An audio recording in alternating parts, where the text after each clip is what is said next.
أعوذ بالله من الشيطان الرجيم بسم الله الرحمن الرحيم بذكر الله واصحب رجال الله أكثر بذكر الله واصحب رجال الله حتى تفنى في الله ثم تبقى بالله. Ulama-ulama hakikat nerangaken masalah la haula wala quwata illa billah. Niku mboten usah kultu, mboten usah saya katakan atau misalnya sebelum wiridan muni kultu la haula wala quwata illa billah. Atau aktarifu, saya mengakui la haula wala quwata illa billah. Begitu juga masalah la ilaha illallah subhanallah walhamdulillah. Ini eleng-eleng. Termasuk yang meyakini demikian itu suatu hikam yang ngarang hikam. Terus ngeten. Kenapa la haula wala quwata illa billah? Tidak ada kekuatan untuk taat dan tidak ada kekuatan untuk menghindari maksiat kecuali atas nama Allah itu sendiri. Kecuali karena Allah itu sendiri. Jika seseorang latihan ikhlas kemudian mengatakan misalnya amil tulillah, sholaitu lillah atau saya zakat sedekah napa? Billah. Maka itu punya masalah tauhid di mana seakan-akan itu Allah di sini di atas misalnya. Terus saya di bawah, terus saya bilang ya Allah, saya ini beramal. Kemudian amal saya peruntukkan engkau. Berarti ada hamba di bawah yaitu amil itu, sholat itu, ya, fasad. Ya Allah saya sedekah. Kemudian sedekah saya ini saya kasihkan engkau demi engkau. Berarti di sini ada rivalitas wujud, yaitu wujudnya Allah itu sendiri dan wujud kamu sing sok suci, sok sedekah. Dan itu melukai tauhid. Karena kamu sadar wujud kamu sadar amal kamu BR terhadap prestasi kamu. Sehingga sirinya kenapa Nabi itu tidak pernah mengajarkan usabbihu subhanallah atau hamidtu alhamdulillah. Tapi semua wiridan tidak usah dimulai gitu langsung subhanallah, alhamdulillah. Mulane sampean ra usah anut kitab-kitab sing nerangno subhanallah usabbihu subhanallah. Niku papan bawah niku sing nafsiri ngoten niku itu buatan kelas. Sing aran wong fikih. Artinya orang-orang yang cara pandang masih kelas fikih. Itu dilawan total oleh para ulama hakikat. Kalau baleni malah ini. Ketika kamu mengatakan sholaitu lillah, saya sholat karena Allah, saya zakat karena Allah, saya puasa karena Allah. Itu kan seakan-akan ada saya yang juga wujud, kemudian ada Allah yang juga wujud. Saya yang beramal, kemudian amal ini saya peruntukkan Allah. Saya ulang lagi, itu menurut orang ilmu hakikat dianggap masih melukai tauhid karena ada rivalitas wujud yaitu wujud kamu dan wujudnya Allah. Sebab itu kata ulama-ulama hakikat, sebab itu la haula wala quwata ora illa lillah tapi illah. Kalau illa lillah nanti jadinya kan ada kekuatan ibadah yang dilakukan hamba, kemudian lillah demi Allah. Tapi kalau billah kan tidak begitu, tidak ada kekuatan apapun kecuali atas nama Allah. Berarti begini logikanya. Ya Allah, engkau menjadikan saya sholat, engkau menjadikan saya berzakat, engkau menjadikan saya berhaji. Dan semua kejadian ini karena engkau, karena kekuatan engkau, karena hidayat engkau. Dan kemudian menurut aturan engkau, ya memang dari engkau, ya milik engkau. Jadi itu lebih membunuh syirik, membunuh riya, membunuh ujub. Jadi kemana itu lebih efektif untuk memantapkan apa? Tauhid. Ya coba misalnya dari awal kalau gak ada duit tak juta. Dari awal saya menganggap ini uang Tuhan. Saya bisa zakat juga yakin itu hadiah Tuhan, hidayat Tuhan. Kemudian saya yakin Tuhan pula yang punya uang ini yang memerintahkan saya sedekah. Itu rasa latihan ikhlas, rasa konsultasi ikhlas, mesti ikhlasin. Ngerarah popo deh. Bahkan dia tidak melihat kekuatan yang ada pada dirinya. Nah di sini orang yang punya mental begitu tentu sudah dikanzun min kunuzil jannah. Dia sudah sangat dekat dengan surga atau kanzun min kunuzil arsy. Dia secara berpikir sudah berpikir ala aras, tidak berpikir ala bumi yang profan yang. Nah, kenapa saya ngajinya riyen la ilaha illallah saniki la haula wala quwata illa billah. Kemarin kan kalau terangkan. Ketika al-mukmin sudah yakin la ilaha illallah, tidak ada wujud hakiki kecuali Allah. Ini kan kalau balen malih kalau terangkan. Wujud yang sekarang ada, kayak saya sampeyan sekarang ada. Itu saiki wujud. Dijotosi wong ya lara, tiba ya lara, ora duwe sumpek. Sawangane rugen bareng wujud. Dipisoi wong ya lara ati. Ini sawangane wujud. Tapi wujud yang sekarang kamu lihat itu wujud yang semu karena imkanul adam bisa ditiadakan, bisa ditsunami, digempakan, pokoknya bisa ditiadakan. Sebuah wujud yang bisa dihilangkan namanya tidak wajibin wujud. Nah, karena eksistensi wujud manusia ini wujud yang bisa dimusnahkan, begitu juga bumi bisa gempa, laut bisa kering, matahari bisa retak, bisa hancur. Semua wujud yang ada ini semuanya imkanul adam bisa ditiadakan. Barang yang bisa ditiadakan tentu tanpa eksistensi. Paham ya? Tanpa apa? Eksistensi. Nah, sesuatu yang tanpa eksistensi tentu nggak bisa diperbandingkan dengan Allah yang wajibil wujud. Kemana dunia presiden hak dunia mati kabeh, dunia tetap apik. Wong sak dunia mati kabeh, dunia tetap apik. Langit bumi hancur, dunia tetap apik. Mau mengeran gak gawe gantine. Lah ana Allah sing ilang lan niku perkara tenan. Mane kula nu ape mati, cara mati tetep seneng. Kula mboten kuwatir sing kok timah berat. Kula cara ape mati wis pantes. Wis anggar pangerane dek jenengan mboten apa-apa. Mumpun anggar mboten ganti pangeran mboten ono. Paling banter kula zaman teng donya sing Rahman nggih jenengan. Mungkin teng akhirat sifat Rahman ya tetep bae. Tak pikir jenengan ora ngarana sing iso ganti sifat Rahmane jenengan. Kita harus punya tauhid sekelas itu. Makanya mangqala la ilaha illallah dakhalal. Orang yang yakin bahwa yang wujud hakiki itu hanya Allah pasti di surga. Nah, yang menjadikan kita sampai mati nangis itu mesti ke wujud temloro ya kok Allah baik kowe. Kowe mbok pikirno nasib Gusti kula ning swarga tan neraka kaya apa larane kula nak ning neraka. Lah Allah sing dadi pangeran. Jebule gak nangisi aku to nangisi awakmu dhewe. Wujud ra pentinge kok mbok tangisi. Paham? Wujud ora pentinge kok mbok. Ndak ada di hadis wong sing sampai mati muni nasib-nasib di swarga ora. Mangka na akhiru kalamihi Allah dakhalal. Allah ora trimo wong ape mati cek nyebut liyane ora trimo, paham? Nah, sementara kita diajarkan ape mati dari kondono ben mlebu. Itu ajaran sesat ya menerang. Ora ana hadise. Sing ana ya mangka na akhiru kalamihi Allah dakhalal jannah. Utawa la ilaha illallah dakhalal. Karena wujud kita tidak penting. Kenapa kamu diskusikan dengan zat yang super penting? Wong bareng tunggale gamane nek kowe diskusikane awakmu dhewe pangeran kok sampean lapor kula. Gus, kula niku gadah tempe tunggal pun kula goreng kok jenengan tempe bakat ning ngarep. Kena bakat nasib ning ngarepe pangeran iki padha karo bakat wujud yang tidak penting di depan zat yang wujudnya paling penting. Sehingga dalam ilmu hakikat dikenal makom fana. Makom fana makom rusak di mana orang meyakini semuanya tidak ada, yang ada hanya Allah Subhanahu wa taala. Sehingga ketika mau meninggal pun hanya bilang Allah. Mana ora usah terusno. Allah, paringan iki suatu Gusti ampun sampai mesti neraka lho ana nek awake ana meneh sine kadun nafsi. Yo nangis mesti kowe mesti eling dosa, eling utang, eling macam-macam terus. Eling anak bojo. Dan itu harus dilatih sekarang ngomong durung mati sampean latih. Dilatih di mana membunuh kadun nafsi. Paham ya? Ya itu tadi, pertama dilatih pakai hujah ilmiah, ya. Pakai hujah apa? Ilmiah. Bahwa wujud yang sekarang kita saksikan adalah wujud yang bisa dimusnahkan. Itu cara bahasa Arab jenenge imkanul adam, bisa dimusnahkan. Lah yang sekarang kamu vonis tidak ada, misalnya cucu kita, sekarang kan belum ada. Itu imkanul wujud. Berarti anak cucu kita yang sekarang belum ada, cucu kita misalnya. Itu kan sekarang adam, tapi imkanul wujud. Yang sekarang ada kayak kita bisa dimusnahkan. Kalau begitu saat Adam juga Adam yang tidak hakiki. Saat wujud ya tidak wujud yang gampangannya ratau benar. Semuanya serba semu. Tentu barang yang semu eksistensinya tidak bisa diperbandingkan dengan zat yang wajibil wujud. Nah ini rumah tenan. Lah nak ngoten ketika sampai beribadah, saya sholat, saya zakat, saya sedekah. Itu kurang baik.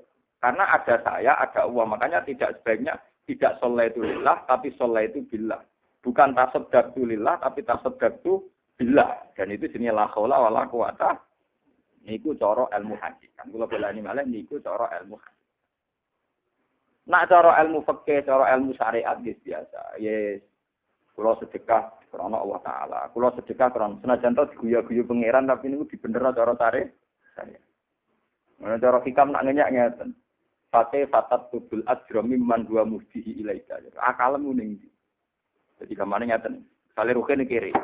Kan kowe kiri, ya Gus kula kiri. Kita tak dhuwit 2 juta. Dagangno. Nak bati pek kowe. Kula baleni. Kan kowe kere, nggih kere karuan kere kok ora foto kata kono. Kowe tak kei 2 juta ning dagang. Engko nak badi pek kowe. Terus laporan Mbak Gus kula dagang modal 2 juta saiki badi dadi 5 juta. Ya apa sing pek kowe? Ya opae no Gus, wong kula untuk prestasi nggih opah. Lha duwe iku kok. Bareng tok badi tak kon ngepek kowe. Lho saiki kan nuntut aku kon opae. Lah pangeran ki ngoten, kowe iso salat mergo hidayate Allah. Iso zakat ya hidayate Allah. Sing mbok zakat ya donyane. Lho itu bareng prestasi Gusti kaya swarga wong kula wis prestasi. Oh pangeran mesti tersinggung kok arepe kuwi. Kok aku sing ngekek malah foto tuntun. Iku jenenge kaifatat nubul ajra mimman wa muhdi ilaika. Bagaimana Anda nuntut upah dari orang yang mengasih hadiah kamu, dari zat yang mengasih. Lah ya kowe itu hidayahnya itu sing ngekeki sapa? Allah. Iso sedekah sing ngekeki donya. Bareng di prestasi Allah saiki mbok tuntut. Ya iku kon nglebokno makhluk kowe kon ning swarga. Lah, kejanggalan syariat ini yang coba dibunuh, diminimalisir, dihilangkan oleh la haula wala quwata illa billah.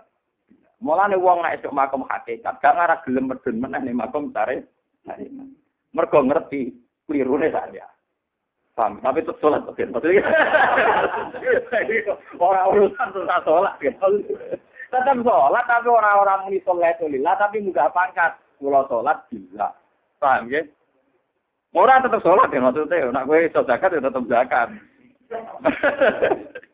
Lho iki tenan, makom hakikat itu pancen enak tenan. Ora ngarah gelem medun, wong sing nikmati ilmu hakikat ora ngarah gelem medun. Mergo padha karo wis ning swarga. Mulane kanjeng ning kunuzil. Kados kula nu dadi kiai ra tau lara ati. Sering kanca kula konsultasi lho. Gus jenengan dadi kiai kok ayem. Padahal tiyang kan ono sing gedhe. Nek tak takoki nek. Iya ya ono sing gedhe aku ra cocok ya ono. Lah jenengan tak susah cangkem. Aku ngajiku khatam ra kok kowe tak cocok. Aku dadi kiai krana perintah Allah, krana hidayah Allah. Dadi urusanku ambek Allah ora ambek manusa. Lah nek kowe cek urusan ambek manusa digedhingi wong susah, urusan ambek manusa apa ono ke kiai ambek manusa semenjak swarga neraka ya menu. Anak ngono ya pancen enak. Lah pancen kudu enak cangkemmu. Ya bener tak omong ya. Pancen kudu enak. Sarahku aku mulai cilik diajari aku abdu ora abdun nas. Ciri utama mukmin ngaku abdu ora abdun. Malah nek kanjeng Nabi dadi nabi ku nyaman, bae disiksa sesuk. Ning wong kafir nyaman. Kok mulai dhisik Nabi muni ini abdu. Dadi wong sing muka syafa tenan ketika ra cerita Quran, Nabi Isa, Nabi Yahya muni ini abdu atani alkitabmu bener-bener abdu tenan. Ora susah dituduh wong macam-macam. Padahal nasibnya Nabi Isa dituduh anak jadah. Anak zi. Tapi ketika dia sudah yakin ini abdu saya ini hambanya Allah, saya tahu betul bahwa saya ada anak zi. Saya peduli ya omongannya uang. Ini abdu. Tapi ini abdu kan nggak tahu paham. Sebab itu gelar tertinggi di Quran itu abdu. Subhanalladzi asra bi abdi. Bahwa Muhammad benar-benar hamba Allah. Artinya Muhammad nggak bisa didikte oleh sekelilingnya, didikte oleh makhluk, didikte oleh kepentingan, didikte oleh hazun nafsi. Mereka benar-benar kanjeng Nabi abdihi kaulane. Kan aku didikte weteng lesu nis kewangilan geluntangan masa. Didikte radio dhuwit nis kelayap bentuk ndi-ndi. Gampang dikte sampean kenapa? Mergo apa ae mbok pangeranno. Lha iku disebut ning Quran ara'a tamanit tasoda ilahadu. Orang yang menjadikan seleranya sebagai Tuhan. Dan ini bahaya dalam ilmu hakikat. Untungnya syariat kok darane ra apa-apa, paham. Jadi mulane syariat itu dinikmati wong sing kok sampean-sampean iki, paham gitu. Jadi akeh salahe. Syariat itu akeh napa? Salahe. Kempro, lagi aturan kok jane sering kempro. Ya ora kempro piye. Oh, Gusti kula pun salat, kula pun donga, sekarang iki gawe rezeki lha iku iso ndonga kersane Allah. Iso salat kersane. Ora sing kaya dia ora kok tuntut iku kelainan apa boten iki takok. Lho kelainan apa boten takok lho. Normal apa boten? Lho kok wani. Kalau ada dari hikam, kaifatat lubul ajro mimman huwa muhdihi ilaika. Bagaimana Anda menuntut upah dari orang yang memberi hadiah kamu? Wah iso zakat, mergo diparingi sehat, iso mergawe, diparingi donya pangeran, diparingi hidayat sehingga orang medhit gelem zakat. Iku rak kabeh kersane Allah. Bareng Allah ngersakno mbok tun.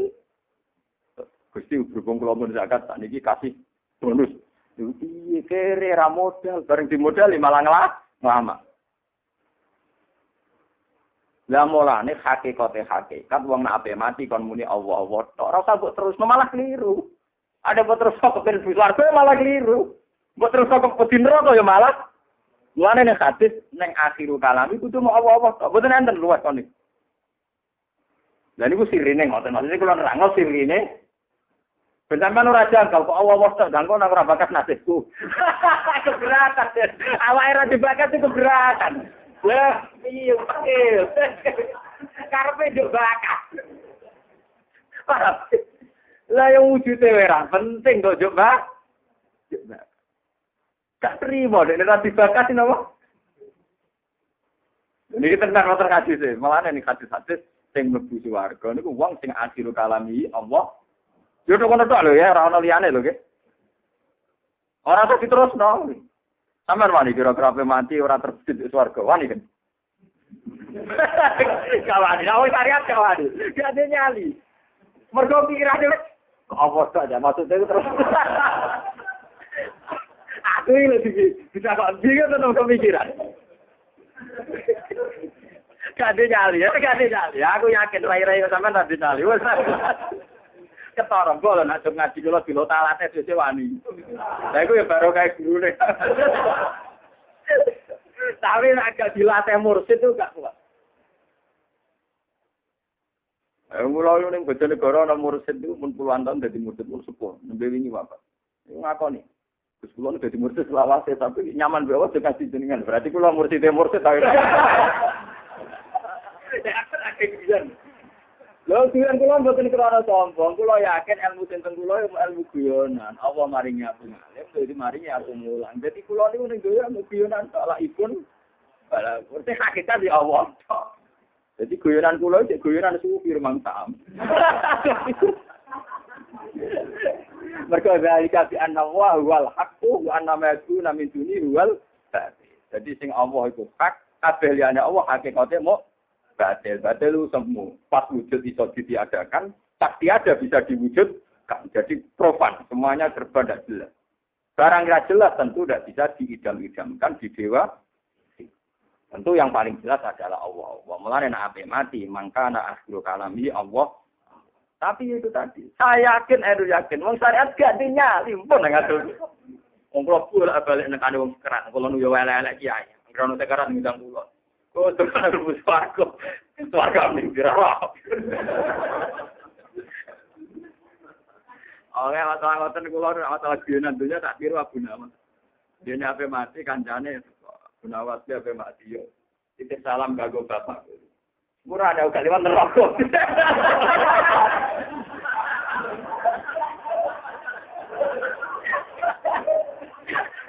Kancane bisa. Teragat sarpe. Ape mati sing berkatur. Iya padha karo hukumi kancane bapak ini neraka. Semurane kalimat neraka. Perga berawat di bakso, perkara sekarang mesti diri salah.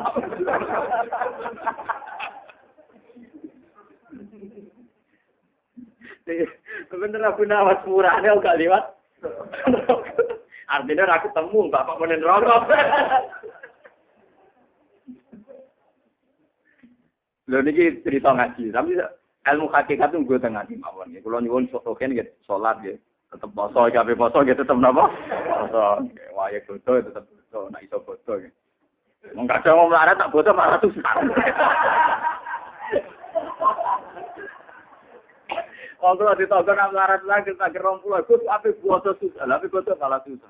Anak yo salim, bojo yo salim. Gue ora stop foto tak kena apa, Gus. Sare kula terus kiai sing ra suwen nang dituani bodho-bodho. Ngel wong melarat, kula niku wong kiai sing paling ra seneng dihormati. Repot, napa? Mana susah dihormati wong susah, mari hijab. Kula nek anggap urip wis wong uripe ora penting kok dadekne barang-barang dadi napa? Lah anggere diundang pengajian mboten ate purun. Lah anggere tanpa-tanpa ngundang ya ana. Padahal nggih dipaksa, kadang wong desa iku kultus, nek nasihati ra pernah mandi tak omongi ya ora kula ya ra salam.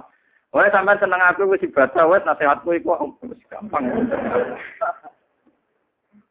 Kok senengane kok repot. Bahan kalau baleni malih. Ben sampean roh sirine. Kenapa la haula wala quwata illa billah begitu dipuji oleh Rasulullah sebagai kanjeng min kunuzil jannah. Disebut khirasul jannah, tanaman suar. Itu sirinya ngoten. Memang ada peluluan, ada penafian, ada bentuk penghancuran pada diri-diri yang tidak penting, yang profan, yang tidak ada wujudnya, tidak punya Tentu dengan la haula orang akan kembali ke eksistensi yang semestinya.